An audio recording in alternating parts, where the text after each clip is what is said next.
So most people who exercise do some type of warm-up routine. And that's sort of what we've always been taught to do, because if you warm up, your body is ready for the exercise and you'll do better, and you'll be less likely to get injured. But is any of that actually true? Let's get into it. So different people have all sorts of different warm-up routines. It partly depends on which exercise you're doing, but it's also a matter of style. For example, before going for a jog, you'll see people doing short sprints, other people will be stretching, some people like to hop in place, or before lifting weights, people will often do a set with a lighter weight as their warm-up. And the culture is that warm-ups and cool-downs have become this crucial part of our exercise routines, but what does the science actually tell us about the benefits? To start with, will warming up boost your performance? So there are a couple of different ways to warm up. There's a passive warm-up where you're not actually moving around, but you're passively warming your muscles through something like a hot bath or a sauna or even a heating pad. But most people do what's called an active warm-up, which is to actually move around and do a form of exercise of some sort.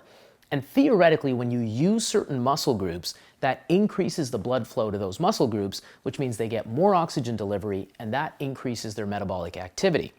That blood flow also literally warms them up, and that higher muscle temperature might actually speed up the nerve conduction signals from the brain to the muscle and vice versa.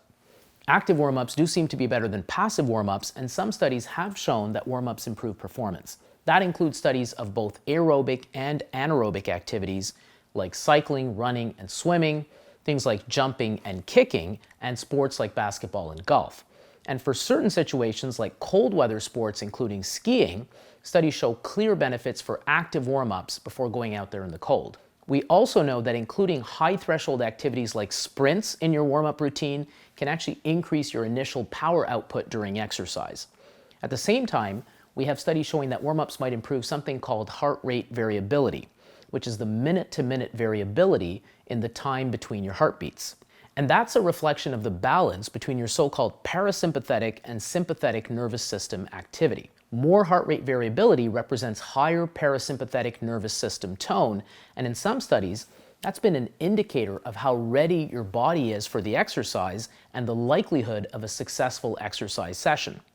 But all that being said, there are studies showing no benefits from warm-ups and a small number of studies that actually show that those warm-ups can worsen performance. And that happened when the warm-up was not well matched to the subsequent activity. For example, if you do jumping jacks before going cycling, that doesn't tend to work. Which tells us that the motion in your warm-up should ideally emulate what you'll be doing in your actual exercise. And if the warm-ups were too short to actually warm the muscle, or if the warm-up happened too long before the actual exercise, that also didn't work. And finally, if the warm-up was too intense, there was also a drop-off there, and that's because anytime you use a muscle, you also risk fatiguing it. So there's this trade-off between just preparing your muscles versus actually using up a substantial amount of energy and depleting your glycogen and creatine reserves, and possibly even allowing for lactic acid buildup, all of which would mean that your muscles would then fatigue sooner when you're doing your actual exercise.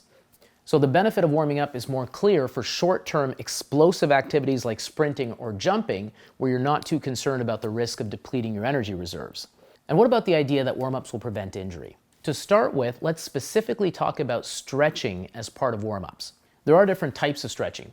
There's active static stretching, where you lengthen the muscle until you feel that stretch and that discomfort, and you hold that position for up to 30 seconds. There's also passive static stretching, where an external force is doing the stretching for you, often a buddy at the gym or a fitness coach. And then there's dynamic stretching, where you actually perform a controlled movement through the whole range of motion of the muscle group, like runners would do for warming up with walking lunges, or swimmers would do with shoulder rolls or arm circles.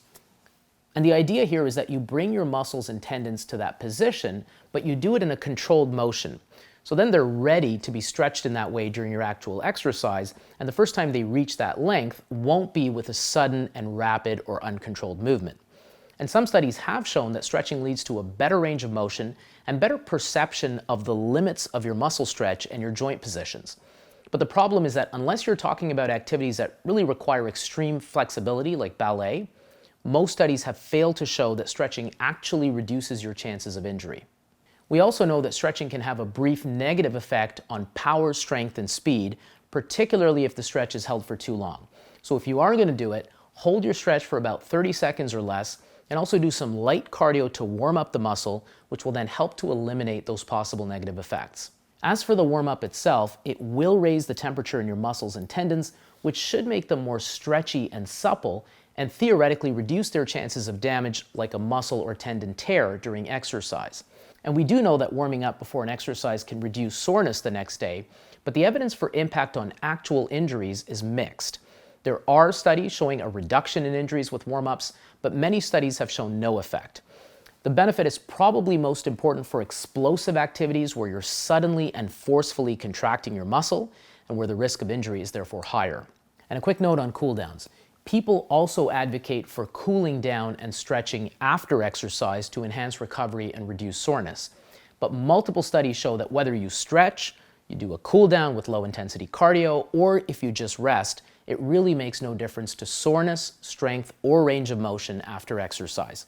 So a cool down is a pleasant way to end your exercise. It's often a social thing where you talk to people at the gym, but the evidence just doesn't suggest that it does much for you. So if after all that you are going to warm up, how should you do it? First, use an active warm up, but make sure it's not too intense, and do it for about 10 to 15 minutes, which is enough to get you warm, but not enough to deplete your energy reserves.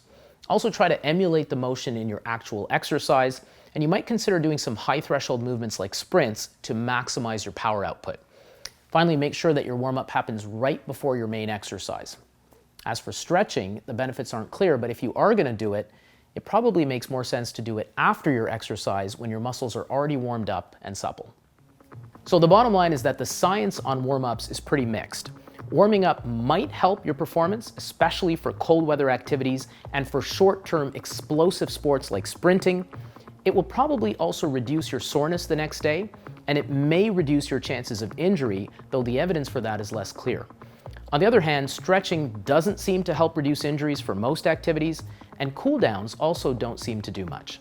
That being said, as long as you're doing these things correctly, they're also very unlikely to harm you. So incorporate these tips, but do what feels right for you and for your routine. For more health and science info, subscribe to the feed.